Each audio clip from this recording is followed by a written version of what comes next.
दोस्तों, किसी भी काम को करने के लिए हमें ऊर्जा यानी एनर्जी की ज़रूरत पड़ती है और यह ज़रूरत हमारी भोजन द्वारा पूरी होती है। यानी भोजन जब पचता है तो हमें वो ऊर्जा प्रदान करता है, उससे हमें ऊर्जा मिलती है। दोस्तों, पिछले वीडियो में हमने आप इस चित्र पर छोड़ा था कि इस चित्र में क्या घटना घट रही है, या आपने पहले ये चित्र कहीं देखा है तो आपने बिल्कुल सही सोचा, यह है मानव का पाचन तंत्र। जी हाँ दोस्तों, इसी पाचन तंत्र द्वारा भोजन हमें ऊर्जा प्रोवाइड करता है। स्वागत है दोस्तों आपका हमारे चैनल सक्सीड इन साइंस में, और मैं अमित आज पाचन संबंधी इन्हीं प्रश्नों का उत्तर आप सबके साथ डिस्कस करूंगा न्यूट्रिशन भाग 2 यानी पोषण भाग 2 में।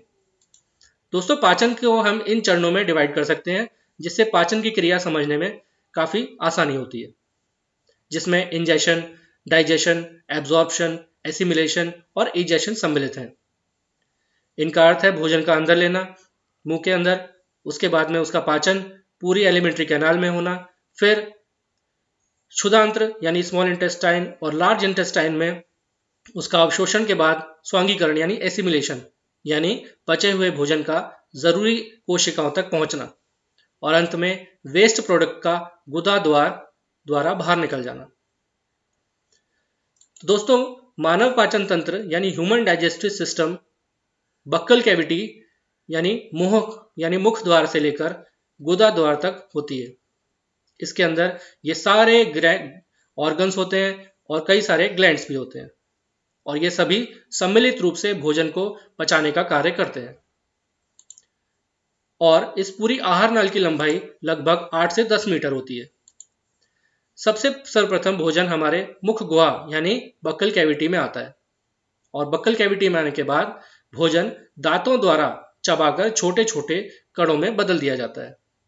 यहाँ पे ये ध्यान देने वाली बात है कि भोजन को काटने, फाड़ने और चबाने हेतु अलग अलग प्रकार के दांत होते हैं। तत्पश्चात भोजन को गीला करने हेतु लार ग्रंथियां लार रस द्वारा भोजन को गीला करती रहती हैं, और उसके बाद भोजन की क्योंकि रचना जटिल होती है तो उसे छोटे छोटे कणों में खंडित किया जाता है, जो कि लार ग्रंथियों द्वारा लार रस से उसे गीला करने और दांतों के द्वारा चबाने के बाद यह कार्य सरल हो जाता है। इससे अवशोषण भी आसान हो जाता है। यह काम जैव उत्प्रेरक करते हैं जिन्हें एंजाइम कहते हैं, और लार में पाई जाने वाले एंजाइम का नाम है एमाइलेज, जो स्टार्च को एक सिंपल शुगर यानी सरल शर्करा में खंडित कर देता है। बक्कल कैविटी बाद खाना यानी भोजन ग्रास नली ईसोफेगस द्वारा स्टमक में जाता है यानी आमाशय में, परंतु ये भोजन जब ईसोफेगस में से जाता है तो वह एक विशेष प्रकार के मूवमेंट यानी क्रमाकुंचन यानी पेरिस्टल्टिक मूवमेंट द्वारा जाता है। इसमें इस चित्र द्वारा आप देख सकते हैं कि कॉन्ट्रैक्टेड मसल्स यानी जो तनाव युक्त मसल्स हैं वो भोजन को आगे ढकेलती हैं, और जहां भोजन होता है वहां मसल्स रिलैक्स्ड होती हैं, और इस प्रकार से ये भोजन आमाशय तक पहुंचाया जाता है। साधारणतः ईसोफेगस की लंबाई 23 से 27 सेंटीमीटर होती है। तत्पश्चात भोजन आमाशय यानी स्टमक में आता है।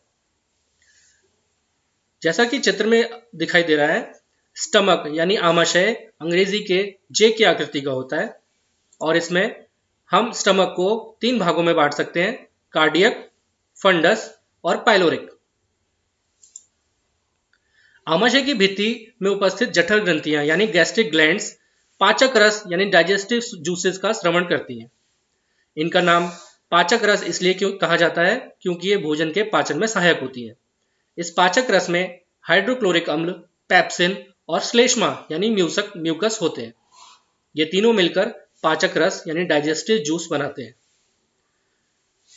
यहाँ पे HCl यानी हाइड्रोक्लोरिक अम्ल एक विशेष कार्य करता है, जिसे पेप्सिनोजन यानी निष्क्रिय एंजाइम को वो पेप्सिन यानी सक्रिय एंजाइम में बदल देता है, और बाद में ये पेप्सिन प्रोटीन को पेप्टोन्स और पॉलीपेप्टाइड्स में विखंडित कर देती है।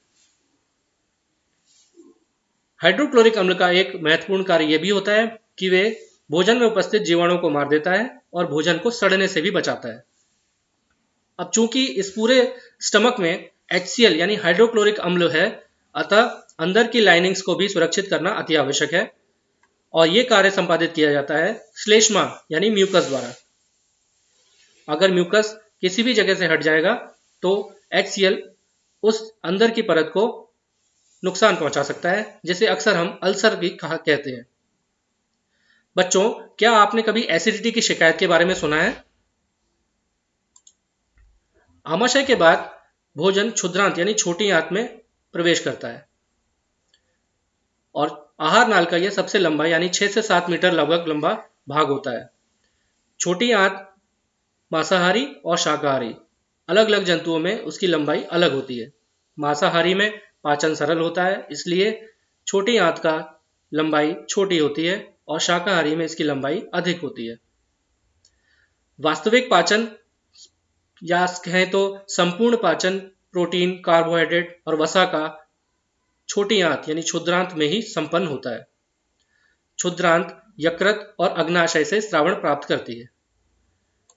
यकृत और अग्नाशय कुछ इस प्रकार से होते हैं और एक कॉमन बाइल डक्ट से अपनी स्रावण स्मॉल इंटेस्टाइन को देते हैं।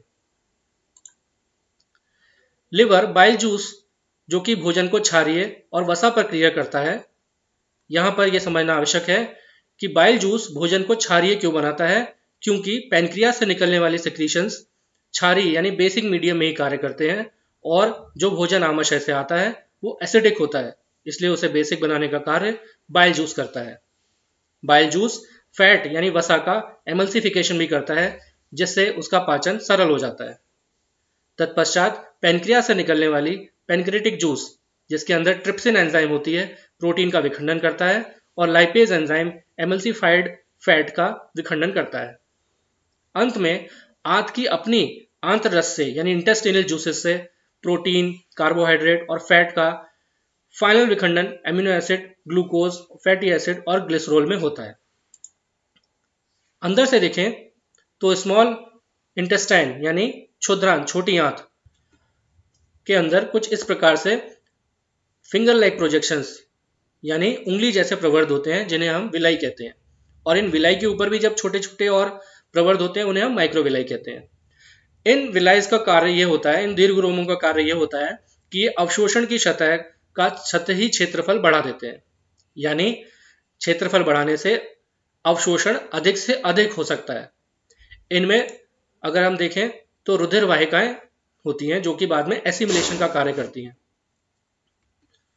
इनमें रुधिर वाहिकाओं की बहुतायता होती है जो भोजन को अवशोषित करके शरीर की प्रत्येक कोशिका तक पहुंचाती है, यानी इसी को एसिमिलेशन या स्वांगीकरण कहते हैं। यहां पर भी हम देख सकते हैं कि रुधिर वाहिकाओं की बहुतायता किस प्रकार से होती है। और ये चित्र ये दर्शाता है कि डाइजेस्टिव सिस्टम में एब्जॉर्प्शन के बाद सर्कुलेटरी सिस्टम यानी रुधिर वाहिकाओं से होते हुए ये शरीर की कोशिकाओं में जाते हैं और इसी को एसिमिलेशन या स्वांगीकरण प्रोसेस कहते हैं। इसका उपयोग ऊर्जा प्राप्त करने में, नए ऊतकों के निर्माण में, पुराने ऊतकों की मरम्मत में किया जाता है। अंत में बृहदांत्र या बड़ी आंत यानी लार्ज इंटेस्टाइन यानी कोलन, इसके अंदर भी विलाई होते हैं और विलाई द्वारा बचे हुए या अन्य द्वारा बचे हुए जल का अवशोषण इसी स्थान पर होता है और अन्य पदार्थ गुदा द्वार यानी एनस द्वारा शरीर के बाहर कर दिया जाता है।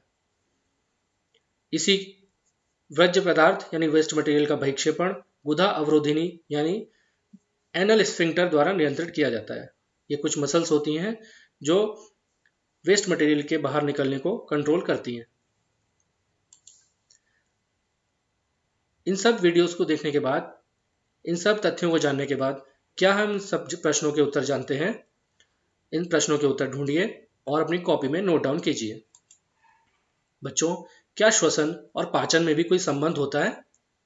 यानी जो हम सांस ले रहे हैं और सांस के बाद जो अंदर प्रोसेस हो रहा है और जो पाचन जो दूसरा सिस्टम है, इन दोनों में आपस में कोई कोरिलेशन है? इसका प्रश्न हम अगले वीडियो में देखेंगे। तब तक अपने घर में सुरक्षित रहिए और पढ़ते रहिए। Thank you.